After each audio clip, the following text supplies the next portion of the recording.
Halo Bang Edi, apa kabar? Sorry ya. Sekarang ini di sini udah jam 1, berarti di Jakarta udah jam 6. Saya baru sempet karena baru selesai acara. Hore, aku lulus, sudah selesai. Thank you so much. Thanks God.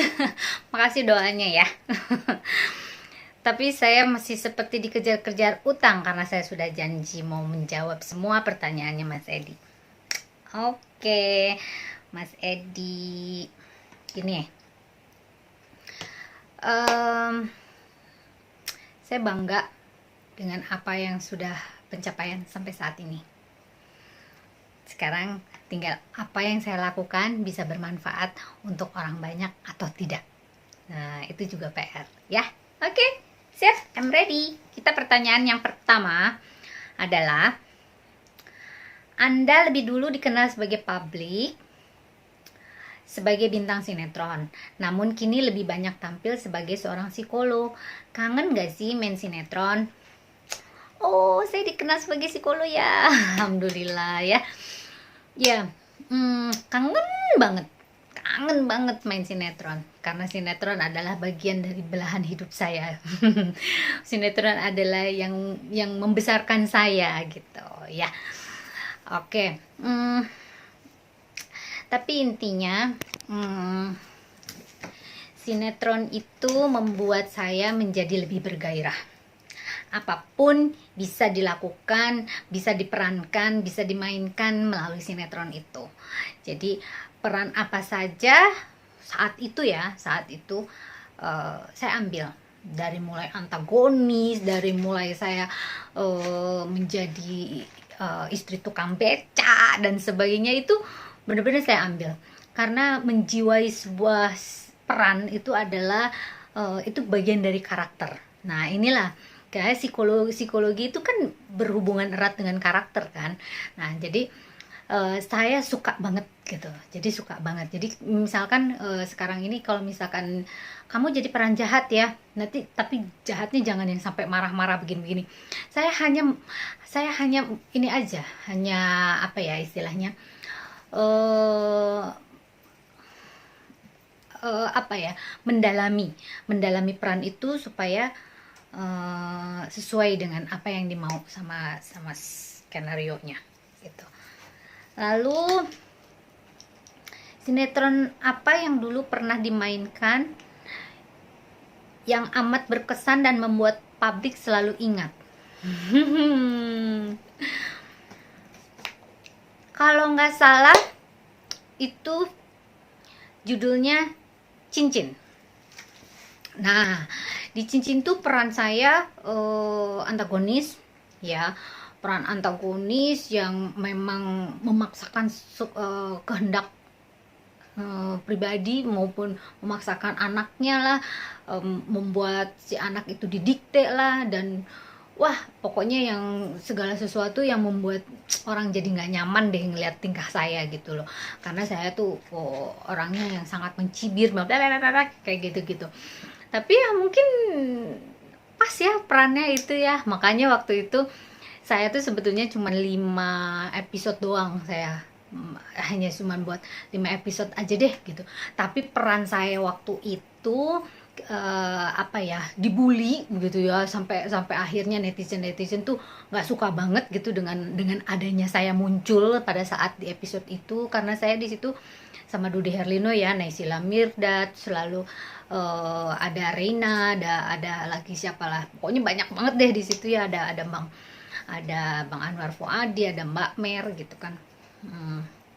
Nah, di sana tantangan buat saya itu yang luar biasa deh gitu ya. Akhirnya feedback dari orang-orang itu walaupun tidak enak, tapi artinya orang itu menjadi eye catching gitu sayanya gitu. Di situ peran itu jadi muncul gitu kan.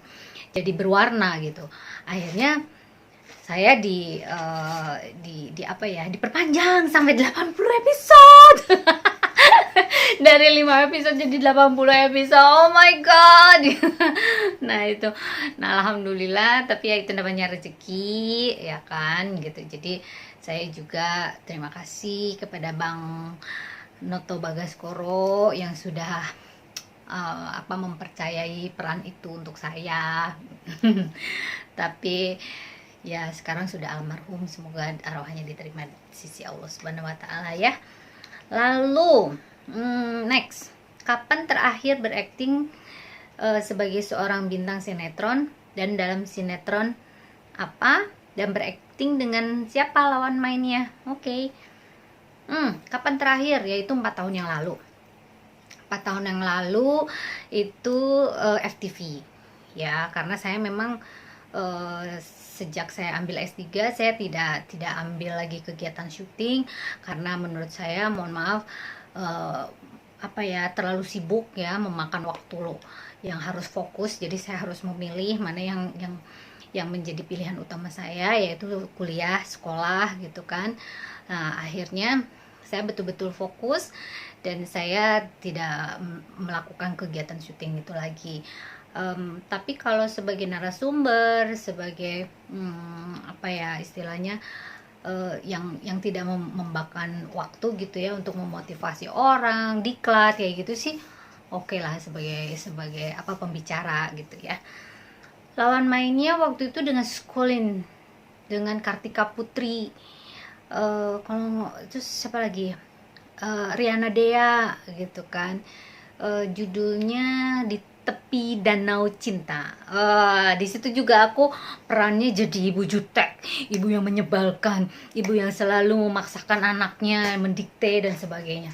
Pokoknya itu mah juaranya Alita Gading. Tapi ya gimana lagi ya, tapi peran itu asik sih sebenarnya gitu, asik gitu. Saya justru berperan di luar dari kebiasaan, itu tantangan buat saya gitu. Jadi kalau saya tidak bisa memerankan itu, artinya saya tidak berhasil gitu. Kalau yang biasa-biasa aja, yang biasanya juga biasa kan gitu. Tapi kalau memerankan satu tokoh gitu yang memang di luar dari kebiasaan orang gitu kan, yang membuat orang menjadi berbalik 180 derajat, nah itulah tantangannya. Itu saya suka banget. Tapi sekarang sejak sejak saya praktek psikologi, saya sudah mengurangi peran-peran yang berbau-bau sadis.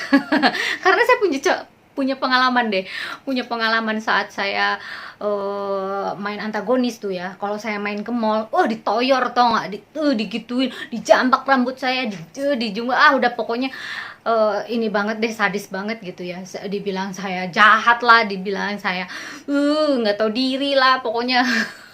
Tapi seneng banget kan, artinya peran saya sesuai dengan harapan tuntutan skenario, nah gitu kan, masuk berarti tuh ke peran itu kan. Orang yang nonton pun juga kayak ngerasa bahwa saya itu berperan beneran gitu kan, seakan-akan seperti itu. Tapi ada pengalaman lagi tuh. Jadi pada saat main sinetron yang mana tuh ya, yang tapi sudahlah, yang lain aja dulu. Oke, yang ini Anda juga sempat menjadi host atau juri acara pendidikan. Bisa dijelaskan bagaimana kenangan memandu acara tersebut? Itu mah acara top banget, top markotop. Jadi membangun inspirasi, mengumpulkan orang-orang cerdas, anak-anak cerdas di Indonesia untuk berlomba menjadi juara gitu kan, secara sportif. Itu keren banget gitu loh. Jadi saran saya sih, mudah-mudahan ada acara serupa yang bisa membagi dan membentuk anak-anak cerdas itu bisa menjadi lebih maju lagi, karena Indonesia ini ada di tangan mereka loh gitu untuk kedepannya gitu. Karena mereka kalau tidak cerdas, orang nggak akan jadi pemimpin bangsa yang jujur ya, yang jujur dan memang betul-betul smart gitu. Jadi ya saya rasa itu perlu digalakkan. Dan host itu, saya sebetulnya untuk jadi juri itu ya, mohon maaf, sebelumnya juga sering, cuman acara menjadi juri, menjadi host yang panjang episodenya dan ditayangkan setiap hari oleh TV swasta, ya saya bangga gitu. Saya bangga banget saya terpilih, dan saya terus mengasuh sekitar seasonnya itu berapa ya, 32 episode kalau nggak salah, 32 episode. Nah buat saya sih pendek itu, karena saya pernah juga lebih panjang dari itu. tapi acaranya bagus kan, jadi sebetulnya buat saya sih itu kurang panjang gitu. Kalau bisa dipanjangin lagi gitu. Yuk kita bikin yuk. Kedepannya kalau ada peluang lagi untuk menjadi pengasuh acara di televisi, pengen acara seperti apa? Pengen acara seperti apa? Ya tentu karena background saya adalah S3 psikologi, psikologi klinis dan forensik. Ya saya inginkan yang berbau-bau psikologi gitu kan. Kan sekarang ini banyak sekali kasus-kasus di dunia atau di lingkungan sosial itu hal-hal yang menyangkut kejiwaan ya. Jadi itu penting sekali. Jadi jangan hanya konsen kepada medis saja. Nah, tapi kesehatan mental kita tidak peduli. Nah, itu juga nggak bagus gitu. Jadi harus seimbang gitu antara mental dengan medis gitu. Karena kalau jiwa kita terguncang, pikiran kita nggak sehat, justru akan mempengaruhi kepada badan kita secara fisik gitu loh. Nah akhirnya menjadi medis kan gitu. Jadi harus betul-betul kita happy dulu, bagaimana mengkondisikan manusia atau individu itu menjadi seseorang yang penuh semangat, happy, bisa bermanfaat untuk orang banyak. Nah itu seperti itu gitu kan. Hal-hal yang menjadi unek-unek bisa terpecahkan di sana gitu. Atau curhat dong atau apa kek di sana gitu. Menurut saya tuh bagus banget ya. Mudah-mudahan sih ada ya. Saya kepengen banget sih gitu. Nanti kan kita bisa mengundang narasumber dari berbagai pihak gitu ya, yang nanti akhirnya disimpulkan secara psikologis gitu. Itu kan bagus banget gitu. Oke, next. Pertanyaan berikutnya, kalau boleh memilih antara sinetron dan psikolog, sebenarnya Anda pilih yang mana? Oke, saya memilih psikolog. Karena psikolog adalah main jobnya saya, dan sinetron adalah side job saya. Side job, hobi yang bisa menghasilkan, yang bisa mengkolaborasi kepribadian saya menjadi lebih dinamis gitu ya. Itu buat saya sangat apa ya, pilihan yang tepat lah gitu, karena kita kan hidup ini harus memilih ya, jangan dua-duanya ya. Kalau bisa beriringan kenapa tidak gitu, tapi mungkin kalau secara intensif pasti akan ada yang harus dipilih pastinya gitu ya. Oke, so apa lagi, boleh diceritakan kini Anda sedang menambah studi apa di negeri Belanda? Oke ya, saya di sini sedang mengambil forensic psychology, forensic of the law. Ya, psikologi forensik, jadi hukum psikologi forensik.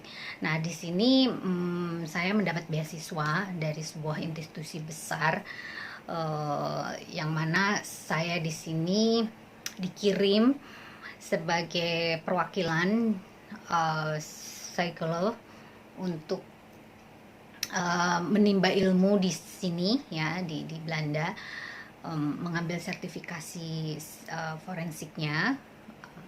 Itu saya juga ucapkan terima kasih kepada Bapak Tito Karnavian. Waktu itu kan beliau yang mencetusnya sewaktu masih jadi Kapolri. Jadi beliau inginkan ada bibit-bibit yang bibit-bibit potensial yang bisa memajukan negara Indonesia ini untuk bisa bersinergi dengan kepolisian. Karena bidang kajian saya untuk S3 itu judulnya ini, pengaruh stres dan kepribadian tertutup terhadap kesejahteraan psikologis melalui mediator coping stres pada kelompok polisi. Nah, di sini juga ada hubungannya gitu loh. Jadi istilahnya hubungan antara kepolisian ini dengan hukum psikologi forensiknya, bagaimana nanti apa namanya, bisa bersinergi lah dengan polisi, mudah-mudahan itu. Dan saya rasa tidak ada salahnya, walaupun saya bukan dari kepolisian, tapi saya bisa menyumbangkan ilmu gitu ya, terhadap negara ini. Kenapa tidak gitu kan, mungkin akan lebih positif nantinya gitu. Dan jangan salah gitu, saya pun juga bersyukur dari sekian banyak psikolog saya yang terpilih, artinya tidak membuat saya sombong gitu, tapi saya pun juga justru ini adalah PR saya gitu, PR saya yang sangat berat gitu, yang harus saya emban gitu, karena saya satu-satunya. Mudah-mudahan semuanya bisa berjalan dengan lancar lah gitu ya. Doakan mudah-mudahan nanti awal Agustus saya bisa kembali ke Indonesia dan bisa memberikan satu dampak positif untuk negeri saya yang tercinta ini. Makasih Bang Edi, salam hangat ya, bye.